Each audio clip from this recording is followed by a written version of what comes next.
ॐ तद्गणेशाय विद्महे वक्रतुण्डाय धीमहि तन्नो दन्तः प्रचोदयाते। ॐ तत्परं परयाय विद्महे ज्ञानलिङ्गेश्वराय धीमहि तन्नो गुरुः प्रचोदयाते। ॐ श्रीगुरुभ्यो नमः। हरि ओम्। Om.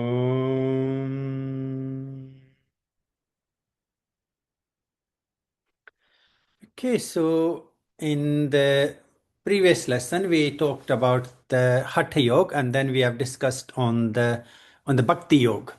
In this series, the third path of yoga, we will be looking into the path of Jnana Yoga or the Jnana Yoga. It is certainly a foundation or a base of the path of yoga. In an ancient or in a traditional way, he was more or less the path that was followed by people who were seeking for self-realization, enlightenment, or awakening through the path of meditation, through the path of introspection, or through the path of reasoning. And because in the idea of the Jnana Yoga as a path is to be able to recognize or know that our life is beyond this 2 point journey between the birth and the death, which is associated with our body, isn't it? So our life, usually we talk about it within this human body frame, which begins from the conception and it ends with the death, and the elements go back in. And in Jnana Yoga, we recognize that as a Maya, as an illusion, or as a transitory part of our life. And then a Jnani, a person who follows the path of Jnana Yoga, they see that as an ignorance or as a mistaken identity or knowledge, and they work on realizing that eternity of the self or the greater self. Like probably when you look at the Nyaya Darshan, then our Sankhya and the Yoga Darshan do follow the primary principles of this eternity of the soul or the Atman in practice. Practice wise, I guess when we talk about the Jnana Yoga, then the teachings of Bhagavad Gita are really the fundamentals of Jnana Yoga, and then we have few Upanishads to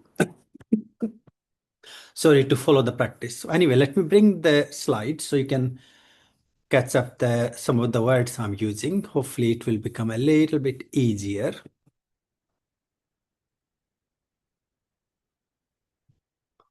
So the path of Jnana Yoga is usually known to be the path of self-realization through self-inquiry. And primarily, you will see that this path of Jnana Yoga is deeply sort of seated into the Vedanta more than the other paths of our Saddarsanas. As the Vedanta does follow the path of introspection or this absolute knowledge or the abstract understanding. And of course, the Vedanta does follow the two paths of yoga from Bhagavad Gita, and sort of primarily they follow the Bhakti Yoga and Jnana Yoga as their key of the wisdom.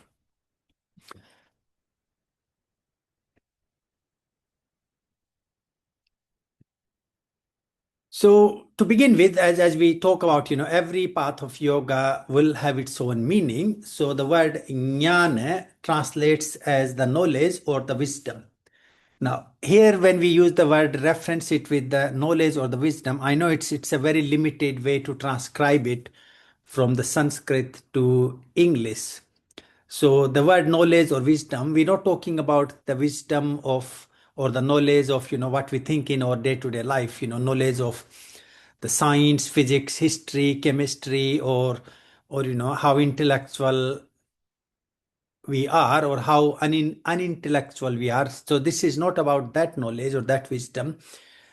This is the knowledge of the life. So in some ways, jnana can be transcribed as the science of the life or the science of the spirit, where we want to understand the self in this world, and then the self that is beyond this physical or the manifest plane of our existence.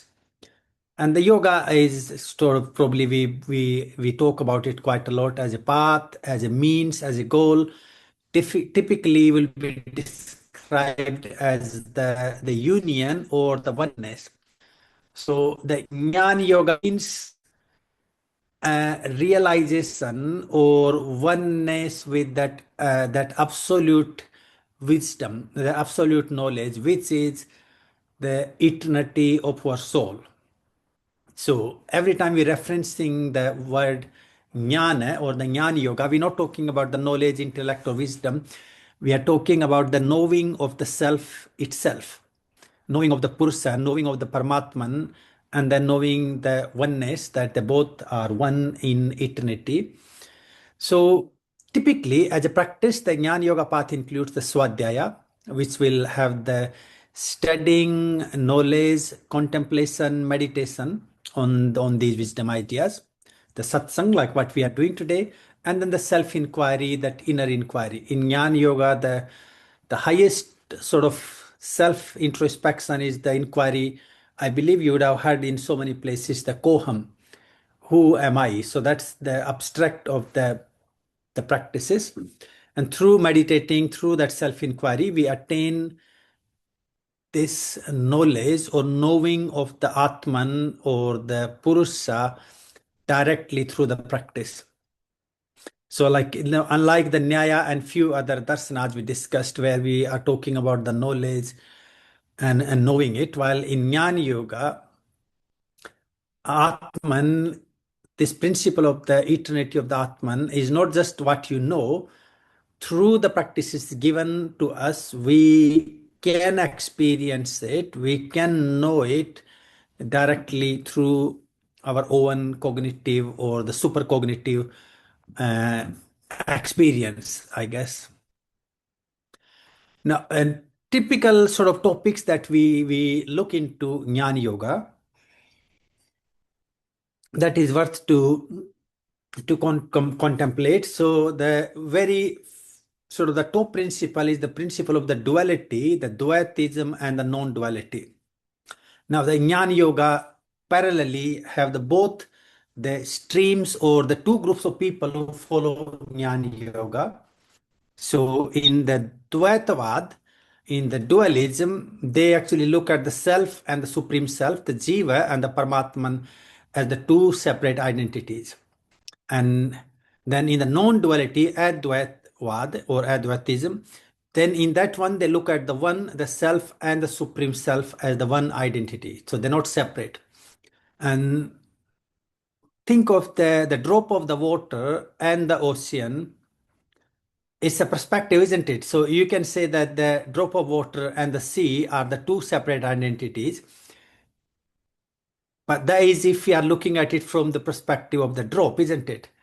But if we look at it from the perspective of the sea itself, then it's one. So it's not that just trying to explain is, it's not that they both have the two opposite principles. It's the view how we look at it. It's a little bit like, if I'm talking about my right hand, well, that's my way to look at my body and my body parts, but that I that exist in the body, well, is the hand not included in it? So if the universe is within the divine principle of, or the universal principle, universal consciousness, then everything that exists is within that principle, isn't it? So when you think that way, then the duality and non-duality, it's just the way we look at the individual and the universe in the existential plane. But ultimately, you will see that both are talking or looking at the same thing from the two different perspectives. Then the second principle we look at is the Purusa and the Prakriti. So Purusa is the conscious self. Now, here in Jnana Yoga, please do remember the Purusa and the Paramatman are just the one in our limited self and then one in the supreme self. So they're not the Paramatman is the Purusa Vishesha, that special soul itself becomes the Paramatman. So it's not like, in this principle, we're not like there is individual self and the higher self, the divine or the godly particles are the two separate things. Here, the Purusa and the Paramatman are the same. The Paramatman is like the abundant godly particle, and we are one particle within that cosmic particle unbroken series. And then the Prakriti is the manifest being, the manifest self. So, like, sort of think of the Prakriti in the manifest self where we refer to it. Prakriti is all that is subject to our cognitive experience. Okay. And then the Purusha is certainly not subjective to our cognitive experience. It is only can be experienced through the super consciousness or the absolute self or witnessing self. So, the all the physical matter, the living and non-living being, that will be the part of the Prakriti. So all that exists is the field of the Prakriti, also known or used the way, another word we use for it is the Maya. Now, Maya simply, we describe it as like an illusion. And it's not that the reality is illusion. Just to be clear, it's not the reality, all that exists is illusion. It's described as an illusion because it's only subject to the experience. So what we experience in the nature today, we will have a different experience because things are continuously changing. Either they are evolving or they are devolving. So either they're getting better or they are degrading. And then we have the absolute principle that we want to work on. One is known as Atma Sakshatkar or Atma Jnana.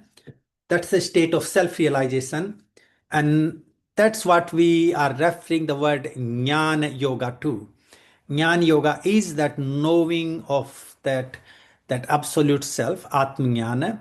And then the Samadhi, the union where that even the identification with the Atman, we liberate from that too. So that means the Atmajnana, the self realization is knowing the drop. I'm coming back to the metaphor I used earlier, the drop and the ocean. So in Atmajnana, you know the drop, and in Samadhi, there is no drop anymore. It dissolves or it becomes one or it attains the oneness with the ocean, the sea itself. So it is something really amazing to think about, even in a nutshell, that knowing this understanding of the duality, dual and the non-dual, and then the Pursa and the Prakriti, and then the Atmanyan and the Samadhi. So the Samadhi will be even further higher level. And I do find like this concept of actually duality and non-duality is something we experience quite a lot. Like lots of people you will see they are very individualistic, and then the lots of people are very collective. Like if you think of you as a family, like how many people think of family as a one unit, and then there are other people who see I separate from the family, where the I is predominantly more important, even in the day-to-day language. Like I'm this, I'm that, and then people like, oh, my family, me. So there is this. So when we see me in the family as the one individual, then that's the uh, dualistic way to observe. And then if I see me and the family as one, that's the non-dualistic idea in like your day-to-day life sort of example. So I will take a little pause to see if maybe something you both want to share or add here. I think that's really interesting, that analogy with the family, because we've been I've always, yeah, it makes a lot of sense in terms of that because there's a lot of us. I always consider us as a unit, and I'm always surprised when suddenly my children come up with a completely different perspective to each other and to what I believed was the family, but then that's my perspective of it anyway. Yeah, so that's ringing a lot of bells there. There is like, yeah, as you said, me and the family, and me and the family as one, because I've always because I sort of created the family. That's what I feel like. So I feel like they all know that we are one, but actually they're separating out and they've got their own perspectives within this, within sort of like a loose boundary of frameworks. And I found myself recently saying all the time, well, it's a matter of perspective. This is your perspective. This is their perspective. Because we've been having a little bit of conflict amongst everybody as they try to sort of pull away and become more individualistic. But yeah, interesting how people develop over time. Yeah, and the Jnana Yoga will describe it's also part of our inbuilt personality. So of course we can change by training ourselves, or like if you if you surround sorry if you surrounded by lots of people with love and care, then you naturally feel that union. If you are surrounded by like sort of self-centered people, then you feel the disconnection. But otherwise there is a by default personality within us all. So it's a little bit like, it's not that they don't like one way or other. There is a personality type that some people are naturally non-dualistic, or they find they want to be part of the puzzle, and then some people are non-dualistic, so they will have to find a way to either join or not join. Anything from Surly or?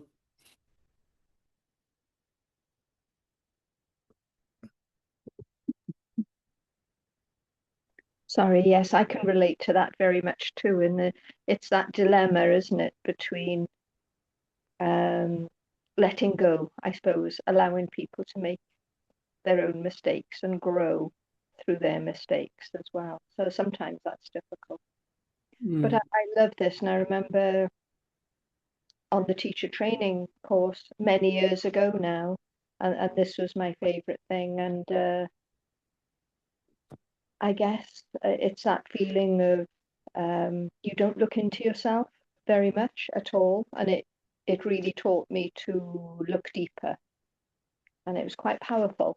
So yeah, looking forward to it. Thank you. Cool. Okay, so let's keep going further.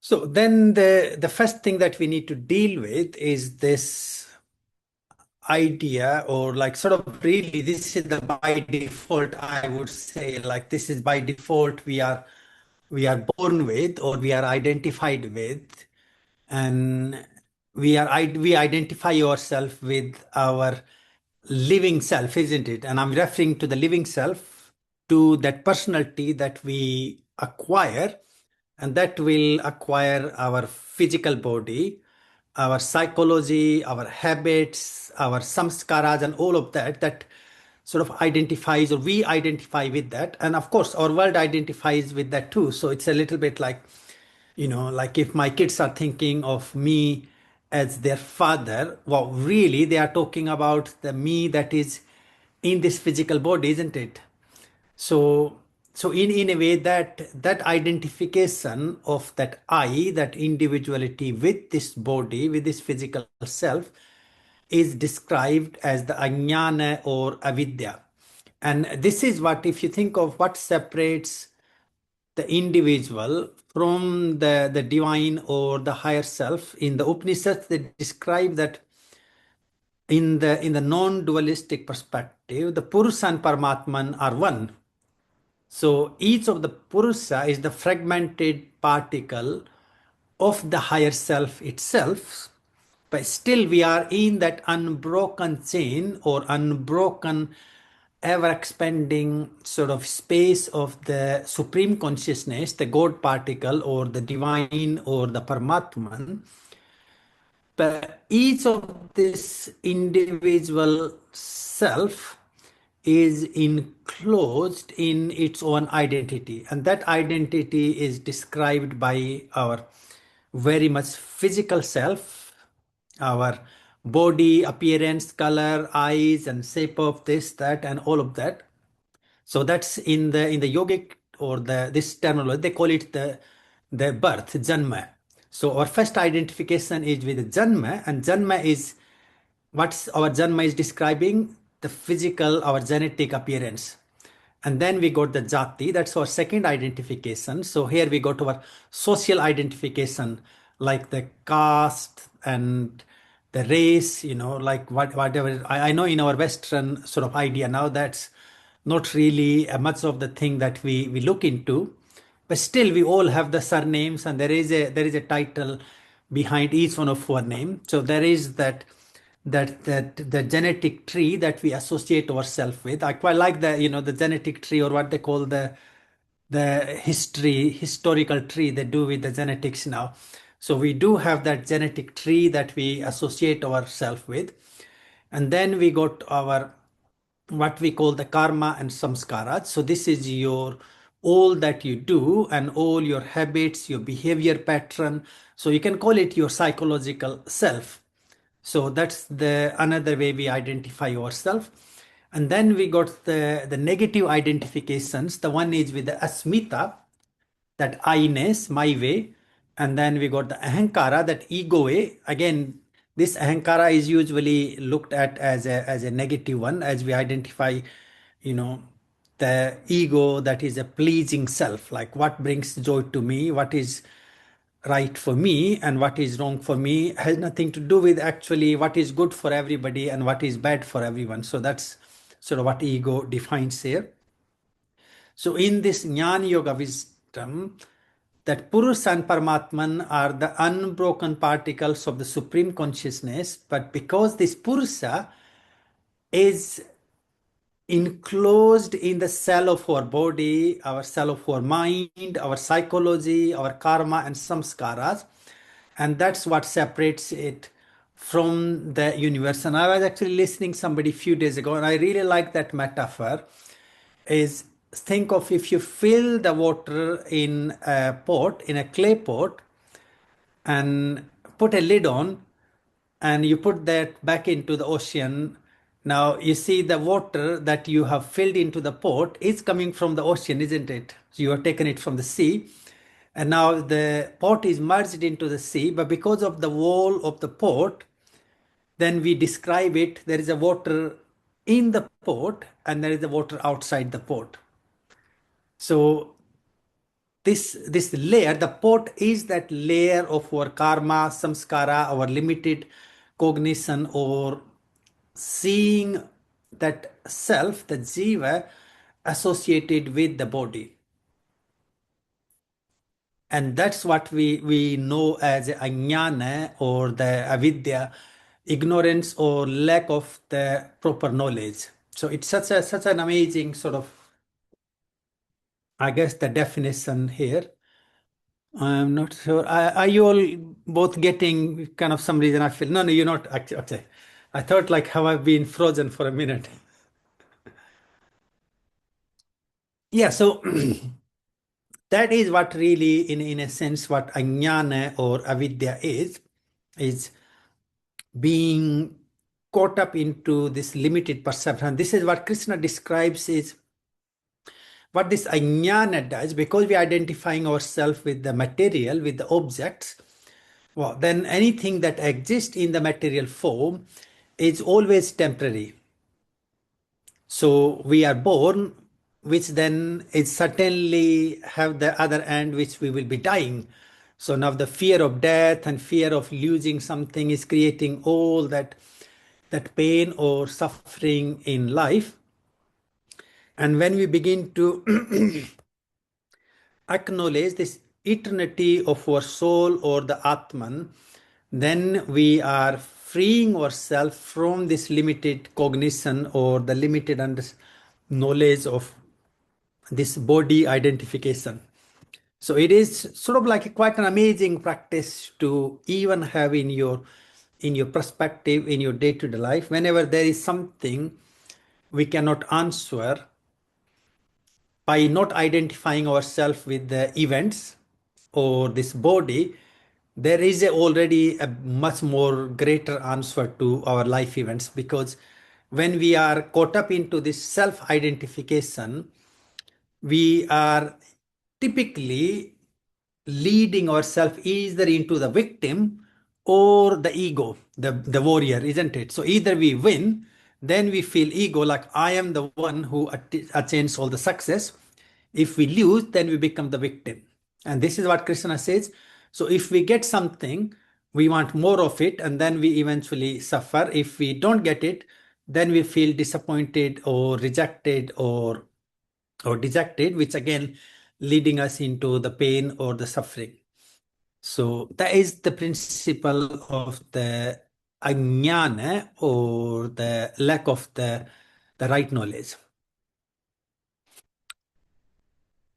In Bhagavad Gita, then the principle that I've just been talking for last few minutes, Krishna is explaining that attaining this understanding of the absolute reality or the eternal soul within the supreme soul or the higher self, that is the supreme goal of life. As Arjun, when he asked Krishna, what is the goal of life?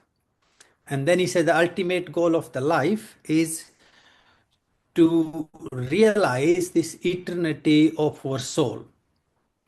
Because when you understand that your soul is not limited within this body, then the soul's journey will continue. And here the example, the metaphor Krishna uses is, for our soul, our body is just like the clothes we change every day.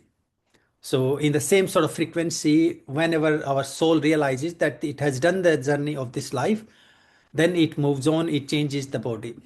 So that's the supreme goal. And as a sadhana, we wish to focus on that Atman, and through meditating, through focusing, contemplating about that Atman, hopefully we will attain self-realization at some point. And because of that concept, then further Krishna is saying that soul, our Atman,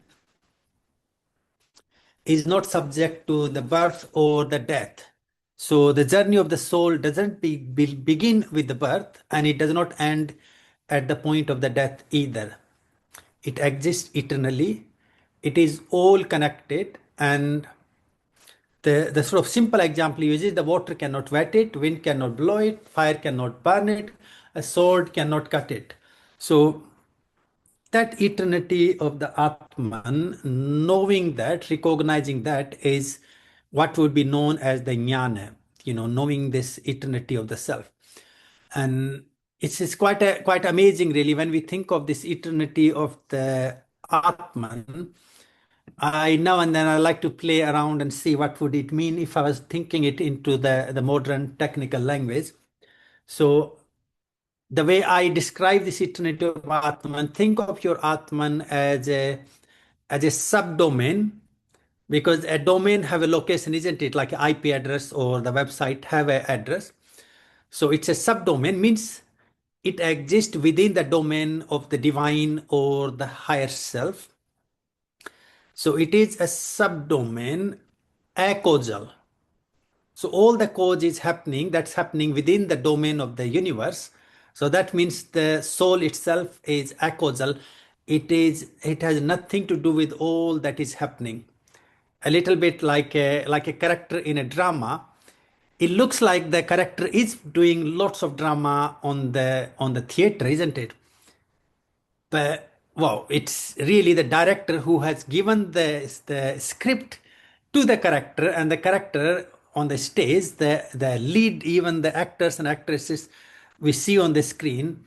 But in reality, the production is done by the writer, the director, and people who compose it.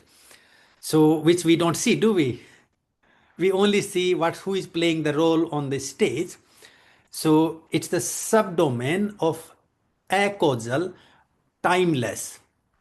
So the soul also does not have the time. It exists eternally. Okay, it does not have the beginning. It does not have the end. It will exist before the creation. It exists all the way through the existence, and at the end of the existence, soul will still exist. And now and then I kind of like to think of the soul as a potential of the life itself. So that potentiality have to exist eternally. We cannot create a potential through some kind of like a biochemical thing. The potentiality have to exist. The only thing we do is we realize the potential or we attain the potential. So the birth in this human body is just the attaining the potential of the soul in the life form. And that's how then we describe this as 84 million yonis. So 84 different million potential experiences our soul can go through, like all other life forms that exist. So it's a subdomain of acausal, timeless, into the subquantum field. So we talk about the subquantum. So the quantum is the energy that is in the existential form, and then subquantum is the energy that is behind the energy that exists, which in our yogic terminology we call it the prana, the catalytic energy, the cosmic energy of the life. So, and then it's cosmically intellectual. It is intelligent. So, and intelligence is not only the individual intelligence, it is cosmically intelligent, means your soul has all the intelligence it need to be born as a tree, as a cat, as a dog, as any form of life it need to be, and it is in eternal communion with the rest of the universe. It's the same like, if you think of the drop and the ocean, then the drop has the eternity of the potential to communicate or to interact with every possible drop in the universe, isn't it? So if the neighboring drops start to freeze, it will follow the same process to freeze. It's not like one drop will have its own identity. And when we have that separate individual identity, then we sort of describe it as a cancer. Now, the cancer is the physical illness within us, but we also have the cancer in our society. We have cancer in our relationships. I know that's not really a good word to use, but I hope you know what I'm talking about. So there is this individual identification. When that becomes too strong and it cannot interact with the rest of the universe, then it does become a big ego or a big pain for itself and all its surrounding. But otherwise, it has this eternity of communion through which it goes through all the changes or the transformation it need to, which then will describe that soul that we're talking about, the Atman we're talking about. That is what is potentially changes everything. And I wonder, like, now and then, it's not that the Upanishads or the scriptures are talking about it, but now and then this is my own silly way to think. And now and then I do wonder, like, if you have a barren land and then a little bit of water, the moisture, how the plants begin to grow. So it means that the dry land can change into a beautiful forest. Of course, it's a long journey. It's not like, I said it and happened. So you will have like a little sort of grass growing, and then the grass will change into bushes. The bushes will eventually invite the trees, and then that will. So this journey of the soul, it actually have this beautiful magical potential, or that knowledge, the science within it, that have the encoding of the journey of the universe within it. So it's a little bit, this is what I'm saying, like, if you think of how the nature, the landscape changes within itself as the environmental changes happen. And this is like, if you look at, yes, you please go for it. So it's a bit like the epigenetics around it almost, isn't it, as well? Because it's got the blueprint, but depending on where the potential is huge, wherever it is, So if it's dropped in a desert and there's water, you'll get an oasis, for example. If it's dropped in, I don't know, the Amazon jungle, you'll get a jungle that it's got the potential to change, doesn't it? Within, that's the whole point of potential, isn't it? It can be, if you just think about that word potential, it's got everything in it, isn't it? It's like, yeah, sorry, I'm babbling, but yeah, it's Yeah, the no, potential is huge. It's almost too big to even grasp. yeah, so no, that's totally true. And what I was trying to add to that is, it has so much sort of the cosmic intelligence that wherever it is, it interacts with that environment to produce its own potential.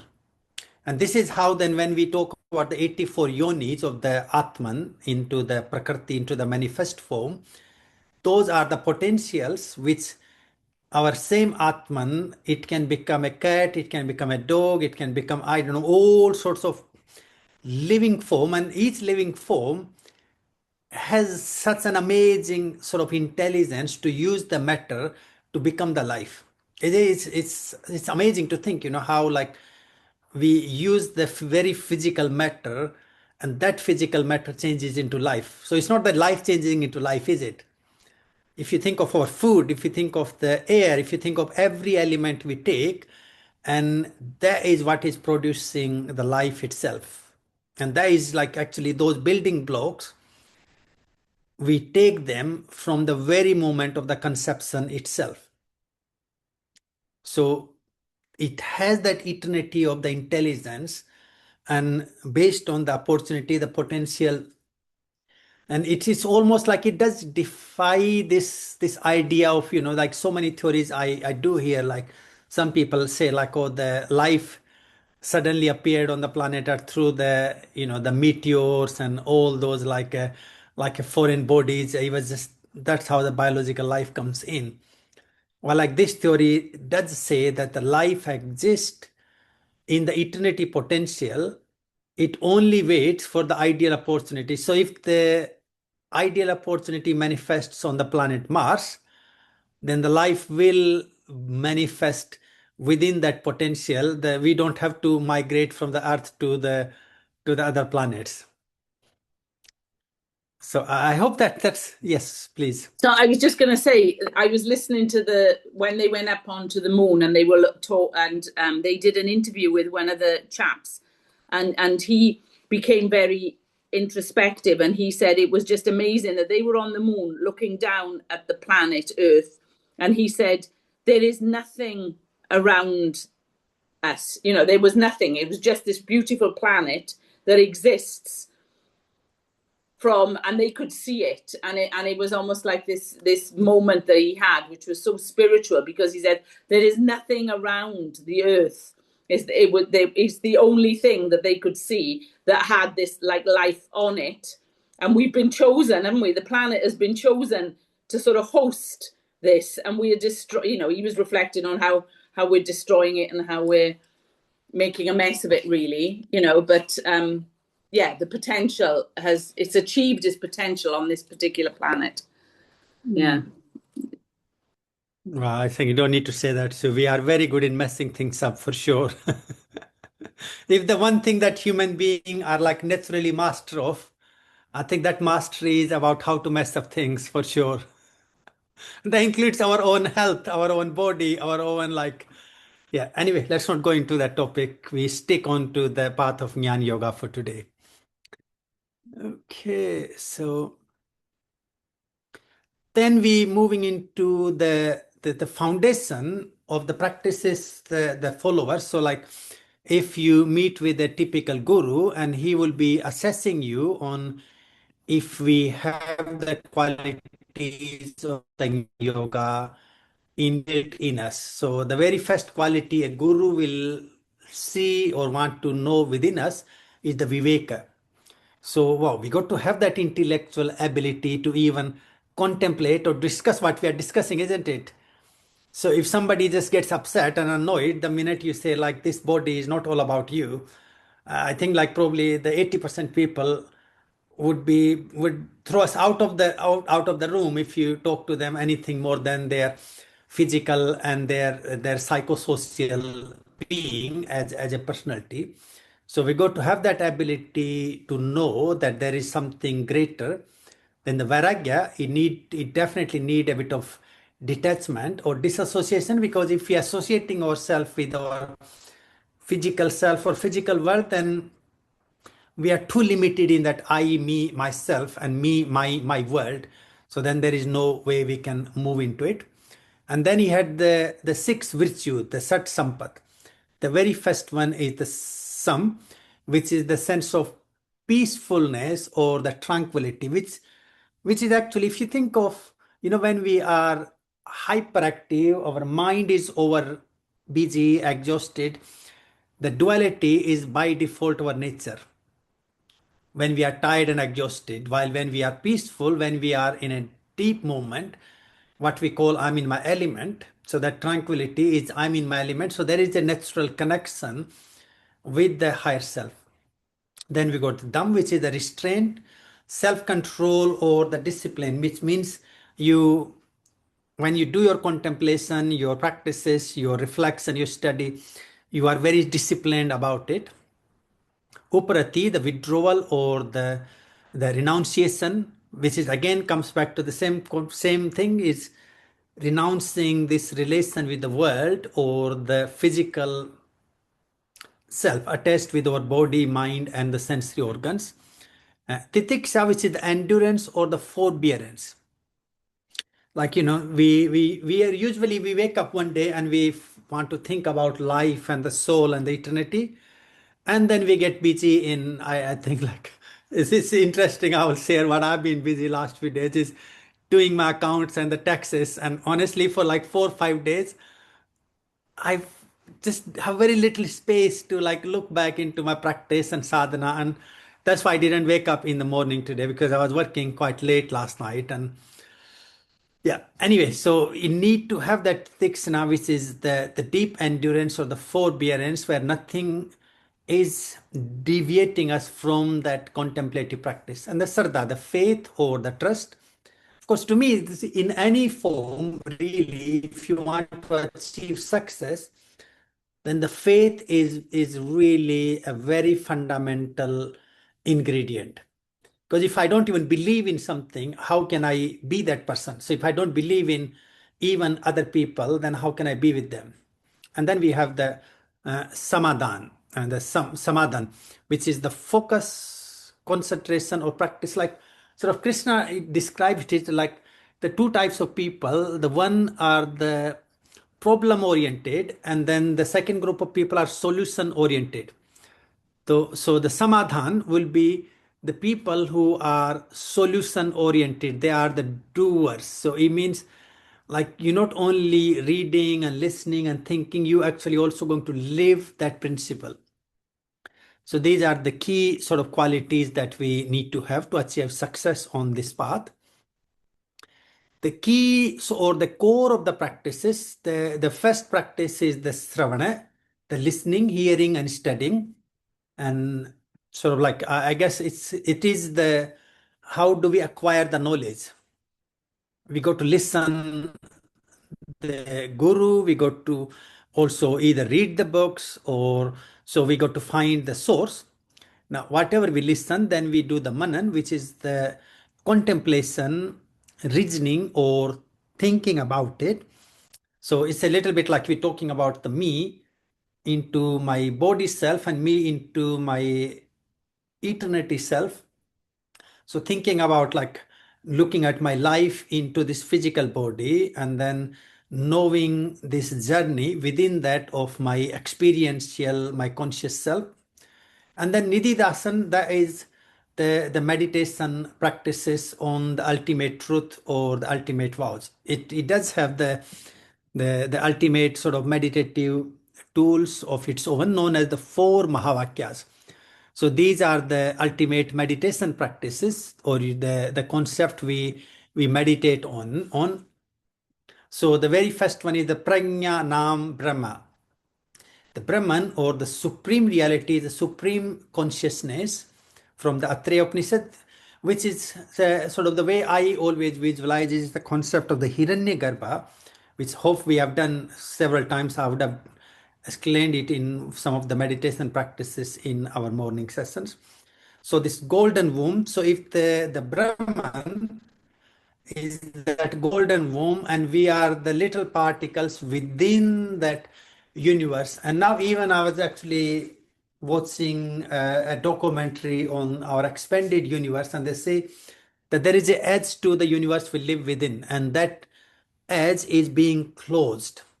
And either it's some kind of like a subquantum or the dark matter, sometimes they call it the ether, they call it the energy, they call it, or the electromagnetic energy that holds everything within it. So this Pranyanam Brahma is that the supreme consciousness, the supreme reality is all pervading and we are within it. Aham Brahmasmi, then that's the second principle. I am that, thyself. So that means the supreme universe, we are within it. And then in the second principle, we are also one with it. And the third principle, that is the meditation practice or the concept, Tat Tvam Asi, thou art that. The individual being and the supreme being are the one. So I and the higher self. So here we got the Prajnanan Brahma, absolute is all eternity. Aham Brahmasmi, I is also part of that eternity. And Tattvamasi, I and the divine are the one. And sort of further expanding this from the Upanishads would say like Atpinde Tat Brahmande, the universe is within the individual and the individual is within the universe. And this is where the metaphor we use, the drop of the water and the ocean, or the ocean and the drop of water, they both are within each other. And then the fourth one, we got the ultimate one, I am Atma Brahman. So the Atman or the true self is the Brahman, the higher self. So the Brahman is the absolute. I am that part of the Brahman. Tattvamasi, thou art thy. So the individual is the supreme being, and then I am Atma Brahman. The Atman is the Brahman, the supreme self. And these, each of them, they're not like you need to meditate on all of them, but these are the four contemplative practices. And we keep doing them until they become part of our experience. We begin to feel this unbroken relation, this continuous flow with the universe we live within. So that is the four Mahavakyas. And then we got the other sort of what we call the mantra in meditations, the key ones that we follow.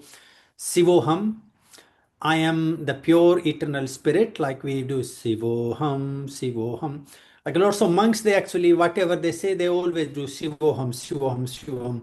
Even if you greet them for blessing, they will say Sivoham. Means they are saying like there is a spirit, there is a eternity within all of us. Soham, that is, or Hamsa as a Kriya or as a practice. I am that, the divine self. So with the inhalation, hum with the outer breath, flowing the cosmic within the individual and the individual within the cosmic consciousness. Hari Om Tat Sat. It's a very common phrase, and it's actually, until even in the Indian culture, now the hi hello is becoming more popular and the handshaking and all of that. Where in an earlier time, Hari Om Tat Sat was one of the very common greeting, along with like Jai Mata Di or Ram Ram or Om Namah Shivaya, as it means the Supreme is the only reality.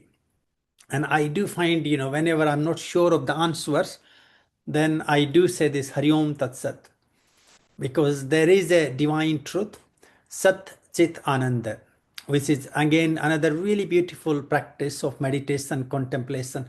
Sat translates as the truth, which is associated with the existential reality. Consciousness is the witnessing consciousness or the reality, and Anandam is the absolute bliss.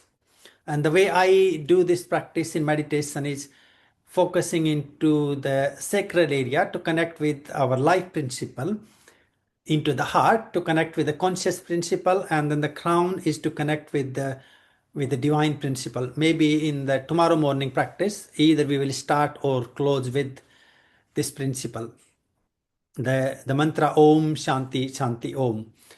the peace, or the tranquility, the bliss for all that is in living, non-living, existential and non-existential form. Then we got in this journey, we actually have the stages as this sadhana will evolve. So the first phase of the sadhana is subhecha, where we develop this goodwill, where you just see the goodness in everything. You only have like a pure goodness. You want to do good, you want to offer good for people, that I, the selfish person, goes away. Then the second stage of the Jnana Yoga sadhana is Vicharan, where we begin to have a natural adhyatmic or the spiritual inquiry. So you kind of, it's sort of almost like these practices we discussed earlier, they become natural. You don't have to like sit there and contemplate of Aham Brahmasmi, Aham Brahmasmi. You begin to feel it becomes like a very natural flow. A little bit like I think of this like a waterfall. You don't have to pump up the waterfall. It is a natural thing. uh, Tanumansi, here the mind becomes refined, which means all the gross mind, the chitvartis, they naturally cease or dissolve or disappear. Then we move into Sattvapatti. Here we begin to attain the light. So the darkness that we live in because of the limited cognition, that goes away. We begin to experience the light. And then we become the Asam Sakti. This is the point where we even begin to move into the inner detachment.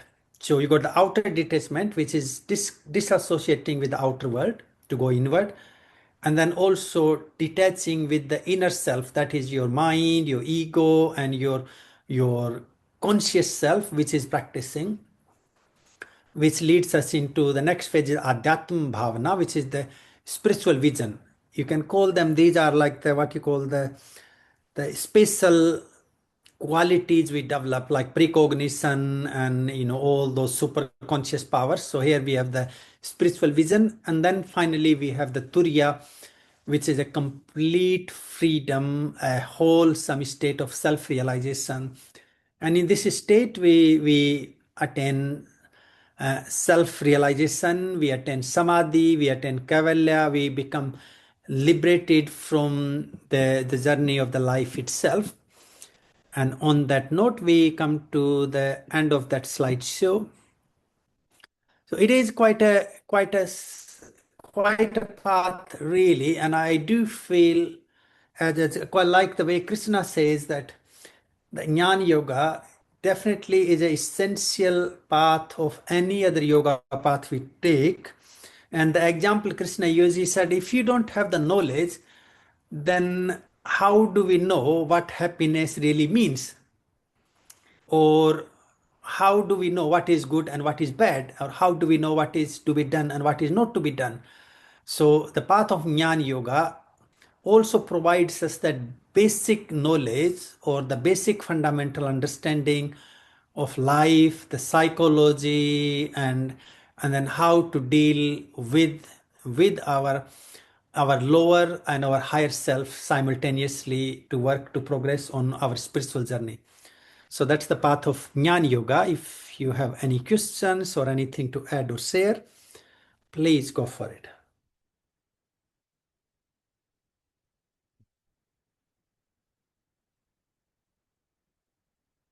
I think it needs time to process and think. It needs contemplation time, doesn't it, to pull this together? So it'd be good to have your slides as well. Yeah, I will send them straight after the lesson. Yeah. Anything from Sterling, or is that enough for today? Oh, I really sorry. enjoyed that, but yes, likewise, really need to spend some time and that introspection. Thank you very much.